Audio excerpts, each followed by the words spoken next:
I met Arvind in an old second-hand bookshop in Delhi. He was a frail, thin man with sunken eyes, as if something ancient had hollowed him out from within. His walk was slow, and there was a nervous smile constantly glued to his lips, one that seemed ready to crack at any moment. While we were talking, he suddenly asked, "Do you believe in demons?" I chuckled. "Sometimes." He stared straight into my eyes and whispered, "I have seen the devil, and he has never let me go." At first I thought he was joking or maybe delusional, but the tremor in his hands and the way his voice cracked made my skin crawl. He told me he had once worked as a schoolteacher in a small hill town in Uttarakhand. What happened to him there, he said, shattered his entire life. This is his story, as he told it to me, swearing that every word was true. It was the winter of 2009. He had been given temporary quarters on the edge of town, inside an old colonial-era British bungalow perched on a slope. Locals called it the Black Hill Bungalow. They avoided it completely. They claimed something unseen lived there, something that walked on the walls at night and cast no shadow. Being a rational man, Arvind laughed it off as superstition and moved in. The first night, he stayed up late reading.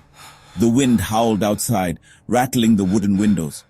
Around midnight, he heard heavy boots pacing on the floor above him. But when he went upstairs, he found nothing. Just an overturned chair and a blanket of thick dust. He shrugged it off as his imagination and tried to sleep. But as soon as he began drifting off, he felt warm breath on his ear, like someone was standing right beside his bed. When he opened his eyes, there was no one there.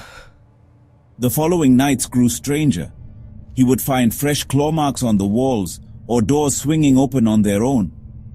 One night while he was studying, faint whispering began in the back room. His blood ran cold. He crept toward it, but the room was empty. When he returned, he caught his own reflection in the mirror. Only it wasn't quite him. The figure was grinning, too wide, too sharp, and it didn't blink even when he did. Then, one morning, he found something terrifying on the floor. A large chalk circle with strange symbols drawn inside it. Around it lay burnt black candles and the rotting bones of a goat. Panicked, he visited an old village priest. The priest went pale when he heard which bungalow it was. He whispered that long ago, a British officer had tried to summon the devil there through a forbidden ritual. The ritual was never completed because the officer killed himself. Since then, everyone believed the place was cursed. "The devil waits," the priest muttered. "He waits for another soul to finish what was begun." Arvind scoffed outwardly, but inside, fear began to gnaw at him. He started catching glimpses of long black faceless silhouettes in the corners of rooms. They would vanish the instant he turned his head.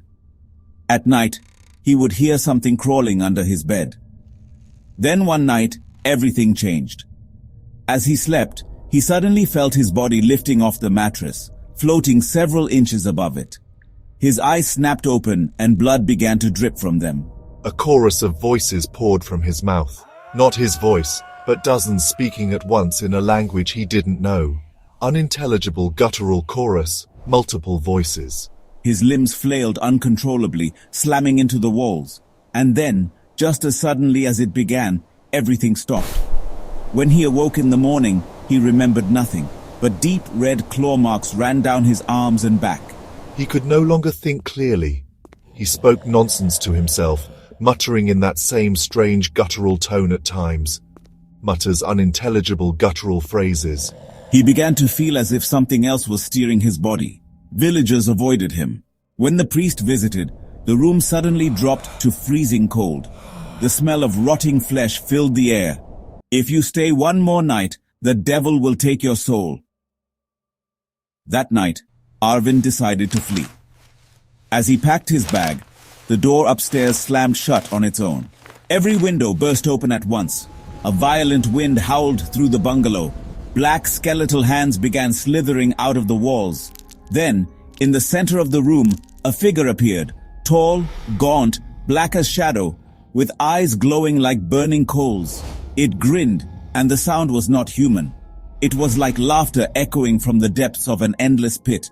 Arvind ran. He stumbled, tumbled down the stairs, and fled until he crossed the property line. Instantly, the weight on his body lifted. When he looked back, the bungalow stood swallowed in darkness. In its broken windows, two glowing red eyes still stared at him, watching. He went straight back to Delhi and never returned to that town again. But he claims the devil never left him.